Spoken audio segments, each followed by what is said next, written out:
Xin chào các bạn. Hôm nay, Hà Thanh sẽ giới thiệu món tuyệt vời.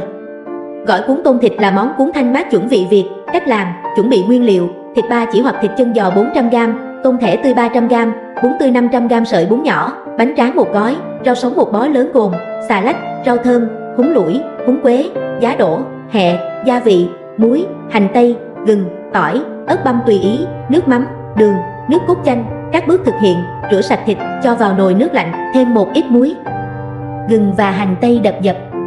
Luộc chín. Khi thịt chín, vớt ra ngâm ngay vào nước đá lạnh để thịt trắng, giòn và không bị thâm. Cắt thịt thành các lát mỏng, dài, tôm rửa sạch, cắt bỏ đầu. Cho tôm vào nồi nước sôi, có thể thêm chút muối. Tôm chuyển màu đỏ hồng là chín. Vớt tôm ra, bóc vỏ, chẻ đôi theo chiều dọc, rau sống rửa sạch, ngâm nước muối loãng, vớt ra để ráo nước. Bún tươi trụng qua nước sôi cho tơi ra rồi để ráo, pha nước mắm, đường và nước lọc, khuấy tan. Cho nước cốt chanh vào, khuấy đều. Cuối cùng cho tỏi và ớt băm vào. Đặt bánh tráng lên một mặt phẳng sạch. Xếp lần lượt các nguyên liệu theo thứ tự: xà lách, rau thơm, giá đỗ, bún. Đặt lát thịt và hai nửa con tôm gần mép ngoài để khi cuốn, tôm và thịt lộ ra ngoài trông đẹp mắt.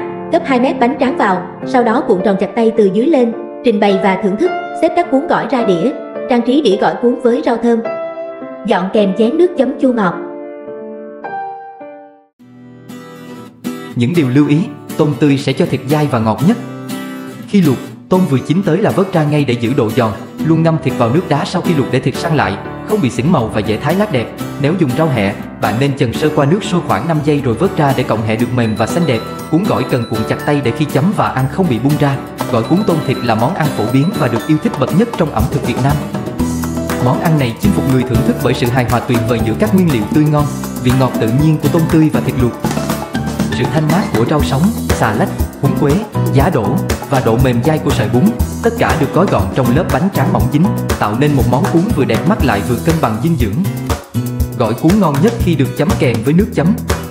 Có hai lựa chọn phổ biến: nước mắm chua ngọt truyền thống hoặc tương đậu, tương hột, béo bùi, đậm đà. Cảm ơn các bạn đã theo dõi video. Hy vọng công thức này hữu ích và đừng quên nhấn đăng ký để đón xem các món ăn ngon tiếp theo nhé. Xin chào tạm biệt và hẹn gặp lại trong video tới.